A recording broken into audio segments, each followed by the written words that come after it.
Hey there, it's Carrie, and I want to show you what I made. This is a paperweight that I made in a glass blowing class 2 weeks ago. And it was so much fun. Sammy and I went together and we had such a good time doing it. We learned a lot of new things and we found out that doing this kind of stuff is not as easy as it looks. And yet, even with our real complete lack of skill, we were able to really create something quite beautiful. And I want you to look at this, and I'm spinning it around. You'll see that there's little design in it. We used glass shards and colored glass shards. I used the party shards, so it's all different colors. And I want you to notice that whichever way you look at it, it's a little bit different. And you can look at it in a lot of different lights. And the bottom, they ground it. I hope you could see that. They ground it so that it would be smooth and I could put it on the desk. Anyways, the reason I'm showing this to you is a couple of things.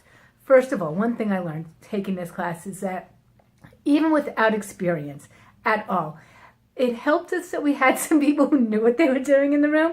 But even without experience, you are really able to do so much more than you give yourself credit for. So even without experience, we're able to create absolutely beautiful things.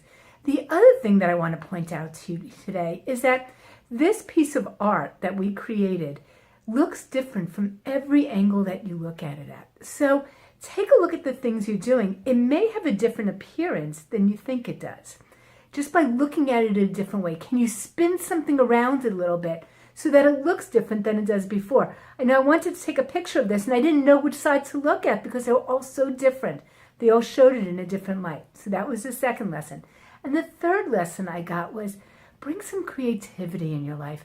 Don't just do the kind of work you're doing on a day-to-day basis. Don't just go straight, hardcore, work, work, work. You've got to bring in some creativity. You've got to bring in some fun. Because those things that you can bring in will add so much to who you are and what it is you're doing. So with that, I wish you an absolutely fabulous day, and I'll talk to you really soon. Bye.